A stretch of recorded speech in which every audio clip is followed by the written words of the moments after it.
If someone gave you £10,000 or $10,000, wherever you're from watching this, every time you went to the gym or went for the run, you'd find time. You would find time. You would wake up an hour earlier, or you'd sack off playing Xbox for an hour.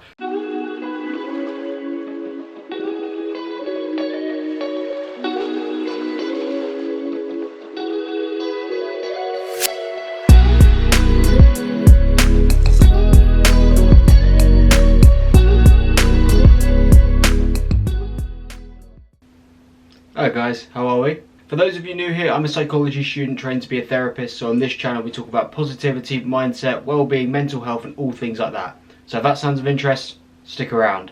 I wanted to do an episode about excuses today because they're such a huge topic within sort of the well-being, fitness, gym, self-development community. You can have excuses or results, not both. Excuses never won a gold medal. There's all sorts of sayings that are sort of commonly said. They're all very true.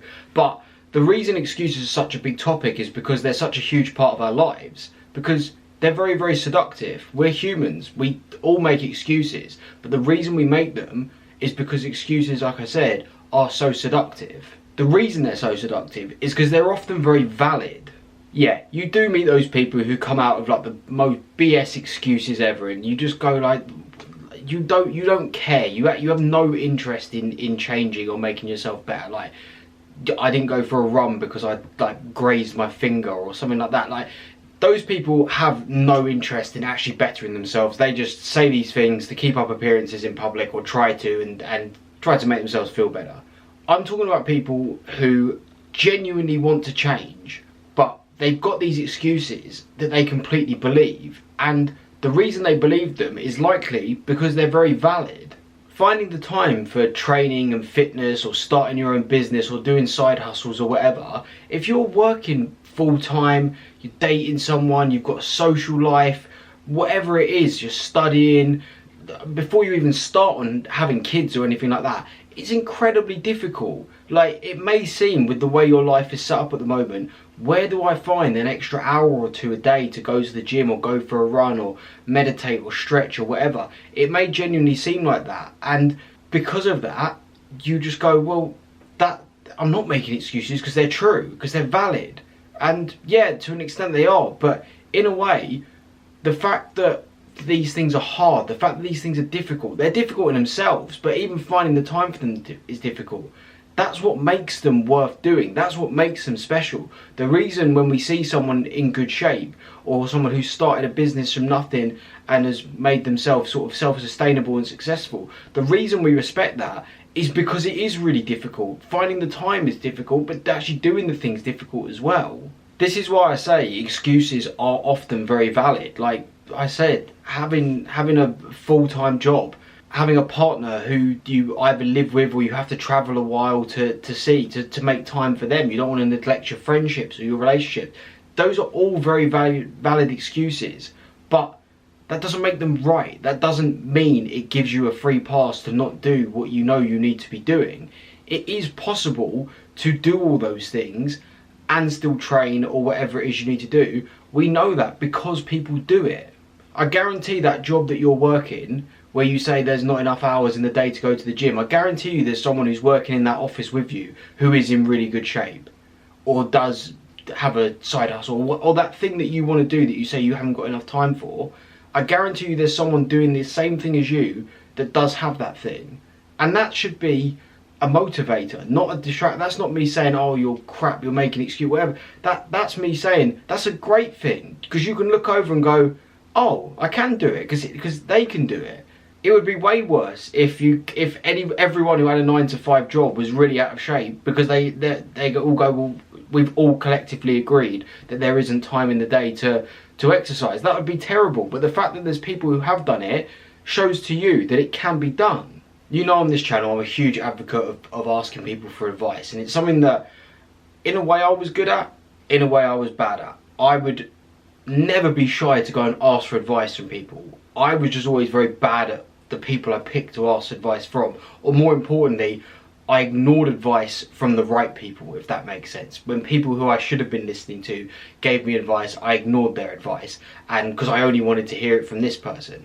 Side note, my point is, there is nothing wrong no matter how old you are, whatever, whether they're more senior, I don't care if you're like a regional director struggling to find time to work out and there's a junior intern in, and you go, how do you structure your day? When in the day do you go? Do you just wake up an extra hour earlier, or do you just, no matter how tired you are, you get in from work, airplane mode, get in the gym, get like whatever it is?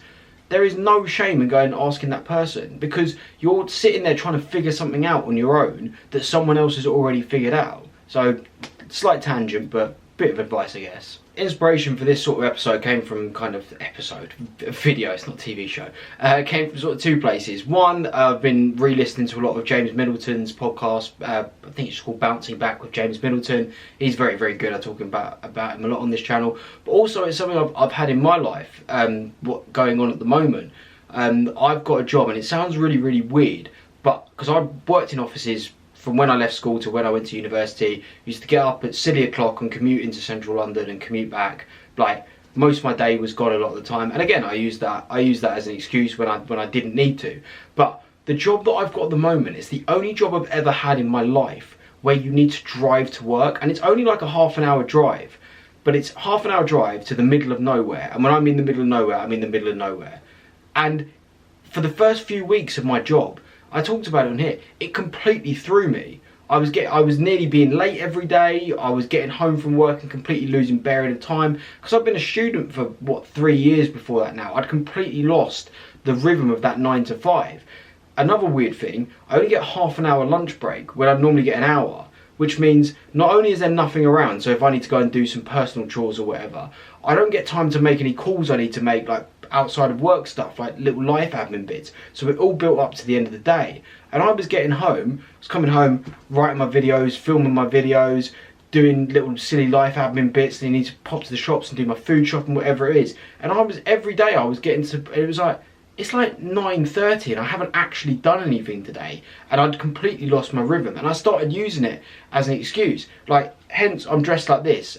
I've structured my days better now, but I literally have to come home from work, film straight away, and while this video that I'm filming now is uploading, I'll be in a French lesson. Like that's sort of how quick that my turnarounds are. And I was realising that I was starting to like miss out on things and start making excuses for why I can't go to things. And I was going, that's a load of rubbish. Like, it is a load of rubbish. My work day is an inconvenience to me at the moment, but it doesn't mean, like, again, there are people who work far longer hours than I do that have a completely fine social life, dating life, gym life. Like, there are no excuses. And it really, really got me thinking about how important it is to, as soon as you start giving those excuses power and believing them yourself, that's when they'll just start to take over. Because I'm not wrong. It is really inconvenient that I have to drive half an hour away from home to the middle of nowhere, no phone signal, no shops, nothing. So from between sort of 8:30 in the morning to 6 in the evening, I can't get anything done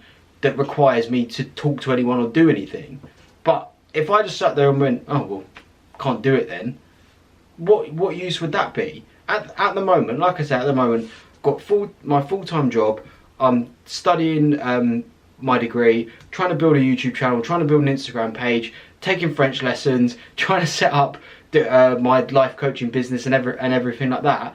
Yeah, my days are absolutely packed, but like, I'm still here, I'm fine. It's not like every second of every day I'm doing something. Like, I do still have time. It's just about prioritizing and restructuring. I can imagine a lot of you guys are in the same position. Again, taking inspiration from James Middleton, the best way I can phrase it is, if you're saying I haven't got time to go for a run, haven't got time to gym or something like that, if someone gave you £10,000 or $10,000, wherever you're from watching this, every time you went to the gym or went for the run, you'd find time. You would find time. You would wake up an hour earlier, or you'd sack off playing Xbox for an hour. You would find time. That's just how it is, because it's an immediate reward. Things like fitness and business and stuff like that, what's so hard it is delayed gratification, which is a completely separate video. But my point is, if it needed to be done, you would get it done. It's just about prioritizing and finding that time. My best piece of advice for this is to wake up and go to sleep an hour earlier. Only because, purely from anecdotal experience, this isn't statistics or whatever, but purely anecdotal experience, that last hour before bed is normally the hour that I waste at most time. I can imagine you're the same. Just because you're dawdling around, getting ready for bed, you might be scrolling on your phone for a little bit, you need to brush your teeth and do your face mask or whatever it is you do. Just completely outed myself there, but never mind. Whatever it is you need to do, you normally completely waste that last hour. Say your bedtime's 11 p.m. at the moment and you get up at 7. Say you're being good and getting 8 hours. Realistically, if you really trim down your evening, could you be in bed, phone off, by say 9:45, and then you're falling asleep at 10, so you get that extra hour. And then, rather than 7, you set your alarm for 6, so you've got that extra hour in the morning. And I think it's just because that time in the morning, nothing's happening. No one's up, no one's texting you. Even if people are awake, no one's texting their phone at 6 a.m. really, or nothing coherent anyway. There's nothing amazing to do at 6 a.m. The only thing there really is to do is to get up, either go to the gym, go for a walk, have a cold shower. You can only really achieve good things at 6 a.m. Whereas sort of that 9 p.m. to 11 p.m. is exactly when you're tired, so Instagram's really, really good, everything's going on, everyone's texting you, the group chat's going off and everything like that. There's just so many reasons to not go to bed when you need to. So even if you are in sort of the worst habits ever, you're all over the place, just try, whatever time you wake up and go, I don't care if you go to sleep at 3 a.m. and wake up at midday or whatever it is. Whatever you're doing, just try half an hour to an hour earlier. And even if all you do is get up and do a lap of the block and fall back asleep, that's just something. You won't, because once you're up and you've done a walk, you'll realise how good it feels to be up and you'll be fine. But just set yourself that task. Even if it's half an hour, the difference that the cumulative difference that will make over a time, if you're getting up half an hour earlier and doing something, because then you can do another half an hour, and all of a sudden you're actually getting up an hour earlier and using that hour well, rather than how you lose that last hour before bed. Final bit of advice, really try and find the value in the tasks that you're doing. I did a video the other day which might be a little bit better on this in terms of actions without objectives for useless. Really find the value in the tasks, especially tasks that you're not going to see benefits pay off right away. I don't see a benefit right away from writing a script, filming, editing and posting a YouTube video. I earn no money from this channel, I barely get views or subscribers at the moment. But if I just stopped, then I'm really not going to get anything. Gym, you don't go to the gym once and see results. It's about really seeing what that task is going to bring you in the long term. That's the best way that I could sort of suggest to get over excuses. Thank you for making it all the way to the end. I do appreciate you guys who stick around. If you did find any of it useful, please do consider liking and subscribing. As always, I drop 2 new videos every week. Comment any other thoughts you have below. My socials are also in the bio as well. Really trying to push my Instagram at the moment. I'm doing daily reels and have been for pretty much most of the year now, good 6 months or so. So yeah, drop that a follow. Feel free to ask me any questions or anything. And I will see you in the next one. Until then, take care guys.